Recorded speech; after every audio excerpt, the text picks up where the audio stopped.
অসুস্থ স্বামীকে সুস্থ করে তুলতে চেষ্টার কোনো কমতি রাখেননি স্ত্রী শিরিন আক্তার।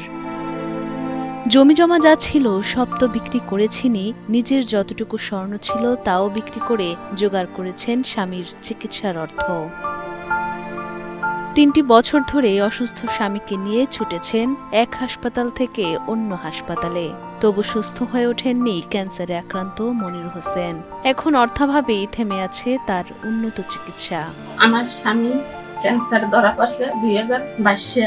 আমি ওই সময় চিকিৎসা করছি। আজকে বলতে আমার যাই ছিল, স্বর্ণগণ্য যা ছিল সবকিছু দিয়ে আমি চিকিৎসা চালাই গেছি। ওখানে ধরা পড়ছে যে বলছে যে 5 থেকে 6টা কেমন লাগে, কারণ আপনারা আমার যদি সাহায্য করেন আমি আমার স্বামীকে বাঁচাই রাখতে পারবো। আমার 2টা মেয়ে আছে, এখন অনেক কষ্ট হইতেছে, আমার আর্থিক অবস্থা খুবই খারাপ।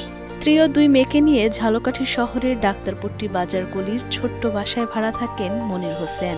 খুদে কবুতর ব্যবসায়ী হিসেবে যতটুকু উপার্জন করতেন তা দিয়েই কোনো রকমে চলছিল তার সংসার।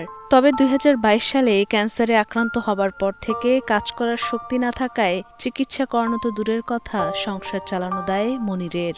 বন্ধ হতে বসেছে অনার্স পড়ুয়া বড় মেয়ে মুক্তি ও 7ম শ্রেণীতে পড়ুয়া ছোট মেয়ে সুমাইয়ার লেখাপড়াও।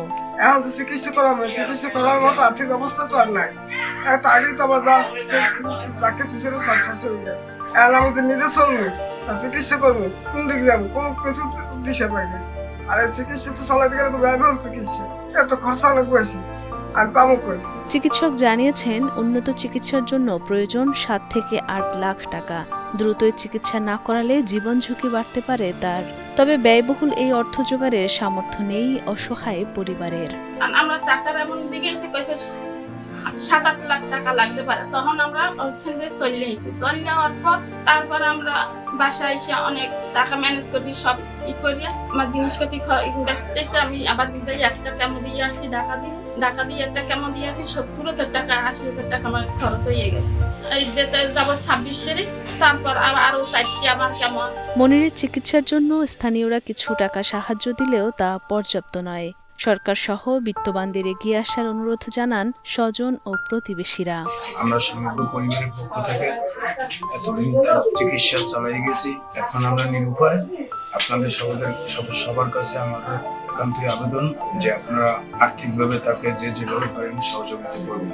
আমরা সামাজিক যোগাযোগ মাধ্যম ব্যবহার করে ঝালকাঠির বিভিন্ন মানুষের সহযোগিতায় একটা ছোট অ্যামাউন্ট সংগ্রহ করতে পেরেছি। আমরা জানি যে এই অ্যামাউন্টটা আসলে তার চিকিৎসার জন্য পর্যাপ্ত নয়।